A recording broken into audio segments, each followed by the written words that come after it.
Hello! Bienvenue dans ce nouveau vlog, on est toujours à Tokyo et j'espère que tout va bien pour vous. Ici ça va très bien, j'ai eu 2 semaines plutôt compliquées. 2 semaines que je vous en avais parlé dans la première vidéo mais pas vraiment en long et en large on va dire. Mais là je me suis bien reposée, j'ai pris une semaine de vacances, je sais pas si vous avez remarqué, il y a eu une semaine de gap entre les dernières vidéos. Là ça va beaucoup mieux. Donc on est reparti pour des vidéos hebdomadaires, donc une fois semaine. Et si jamais je m'en sens le courage, 2 fois semaine, mais sur des thèmes du coup différents. Cette semaine j'ai plusieurs activités de prévues et en l'occurrence ce week-end j'aimerais aller à Harajuku. C'est un quartier de Tokyo que j'apprécie tout particulièrement. Il y a une rue vraiment très spéciale on va dire, avec des activités vraiment qu'on trouve pas ailleurs. Donc on va faire ça. J'ai réservé aussi un café qui s'appelle le Mi Pig Café où on est censé pouvoir caresser des cochons miniatures.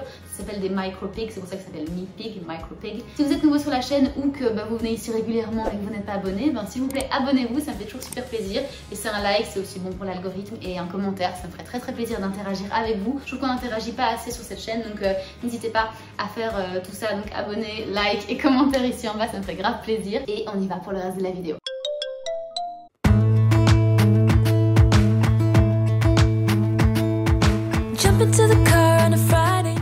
On n'a pas petit déjeuner, alors maintenant on va aller à Marion Crêpe. Et normalement là comme on est samedi matin il devrait y avoir une grande file, donc ça m'inquiète un peu, mais on va quand même tester. On a trouvé, la file est pas trop grande donc c'est cool.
Là on vient d'arriver à Shibuya et je suis passée devant la maison Kitsune et il y a aussi le café Kitsune pas loin. Je crois que c'est assez connu à Paris mais j'aimerais bien aller tester ici parce que j'ai jamais goûté.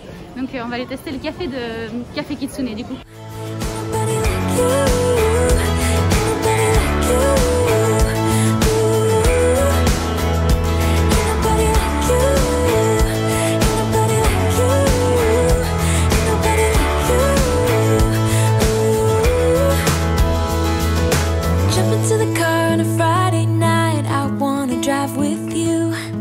Au temple de Meiji Jingu qui est en fait à la suite de Harajuku. Quand vous montez la rue vous arrivez dans une espèce de forêt, il y a plein de gens que vous ne pouvez pas vous louper.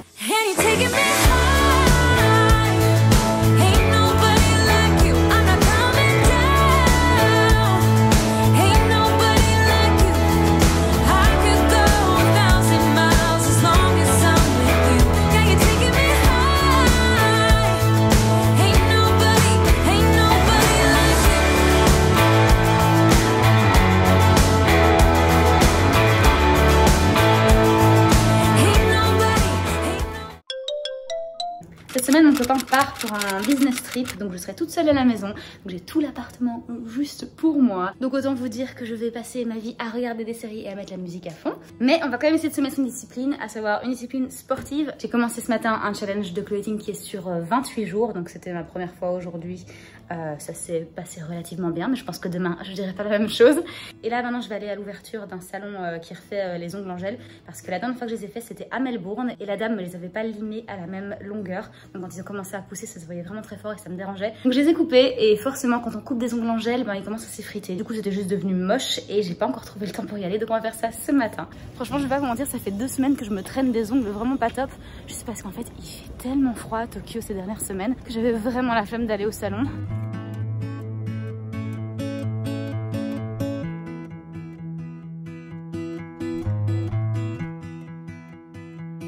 Bon, je me suis fait recaler parce qu'il fallait apparemment prendre rendez-vous. En fait, j'avais essayé sur le site, mais bien sûr tout était en japonais. Donc, je me suis dit que ça avait l'air d'être un petit salon, donc que je pourrais juste me pointer et qu'elle pourrait me prendre. Elle m'a dit que ça va pas pour ce matin, donc j'ai pris rendez-vous pour demain 9h. Donc je vais me trimballer ces horreurs d'ongles pendant une autre journée. Bon, tant qu'on y est, on va essayer d'allonger un peu la balade. Je vais aller me prendre un café pour continuer à me balader, parce qu'au final, dès que je rentre à la maison, je vais rester coincée à la maison pour bosser toute l'après-midi. Autant allonger un peu ça et prendre un bon bol d'air frais.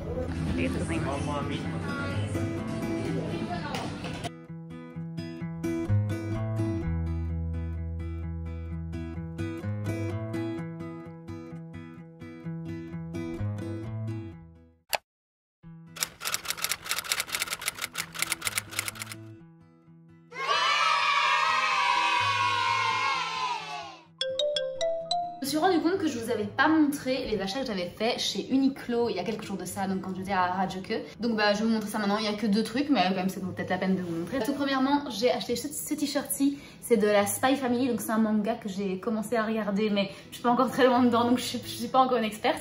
Mais en fait, ouais, donc ça c'est la petite fille qui s'appelle Anya. Ça c'est le chien, mais j'ai complètement oublié son nom. Bref, c'est un t-shirt manga.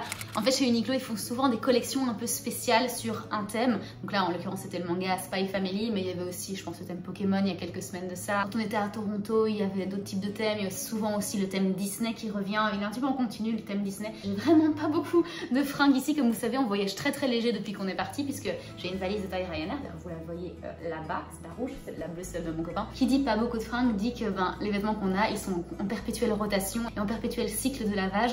Donc ils s'abîment très vite et tous les X mois on doit les changer parce qu'ils tiennent juste pas plus que 3-4 mois on va dire. Là j'ai un t-shirt aussi bleu marine Uniqlo, il est complètement défoncé. Je le mets comme pyjama parce que il est plus du tout apte à être mis dans la rue de manière décente quoi. Bref, le deuxième et dernier article, c'est cette veste-ci.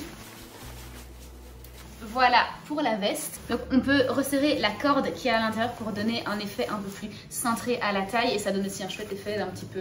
Elle était sur le mannequin et j'ai vraiment craqué dessus, surtout que la couleur verte pour les vestes et les vêtements en général, je trouve ça super beau. Voilà ce que ça donne. Donc là il y a les poches sur les côtés, une capuche.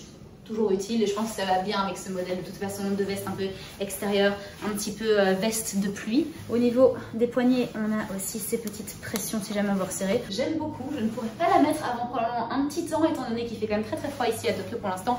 Le matin il fait genre 3 degrés et en après-midi on s'approche des 8-9, mais c'est clairement pas suffisant. Et si je la mets pas à Tokyo, je la mettrai de toute façon à Londres, et c'est un peu style de toute façon assez classique londonien pour quand on met des bottes de pluie et qu'on va au parc. J'imagine toujours mes vêtements avec une certaine situation de quand est-ce que je peux les mettre, et là je m'imagine avec mes bottes de pluie vertes Hunter au parc avec ouais, cette veste au-dessus.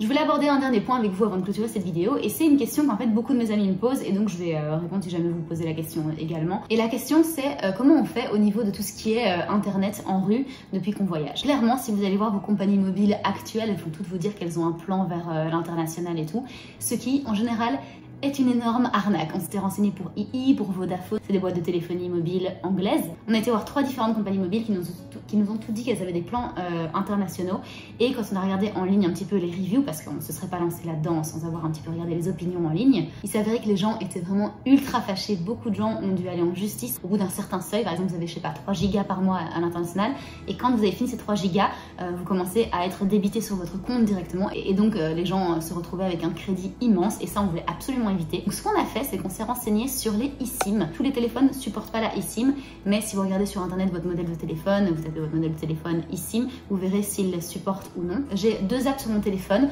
La première entreprise, ça s'appelle Nomad, et la deuxième s'appelle Airalo. On avait commencé par Airalo et ensuite on a découvert Nomad quelques mois plus tard. Ils fonctionnent tous les deux aussi bien l'un que l'autre. J'ai les 2 apps sur mon téléphone simplement parce que parfois il y a des différences de prix entre l'un et l'autre, à quelques dollars de différence. Et aussi parfois il y a une app qui propose des plans que la deuxième app ne donne pas nécessairement. C'est pour ça qu'on a les 2 apps, pour comparer un peu les prix, est-ce que l'un fournit, est-ce que l'autre ne fournit pas. Voilà, bref, c'était juste pour vous dire ça. Il y a 0 sponsor, je ne suis pas sponsorisée, donc Vraiment, c'est en toute honnêteté que je vous dis que c'est comme ça qu'on fait pour la 4G à l'extérieur. Et c'est clair que faire des voyages avant que tout ça existe, avant que la banque Revolut existe avec les changements de monnaie ou ce genre de trucs comme Airalo et Nomad, franchement ça doit être beaucoup plus compliqué. Mais on a de la chance d'être à une période peut-être post-Covid où les gens ont vraiment un grand besoin de voyager et que donc tous ces services-là se développent de plus en plus. Sur ce, je vais finir mon matcha calmement devant une petite vidéo YouTube, c'est la tradition.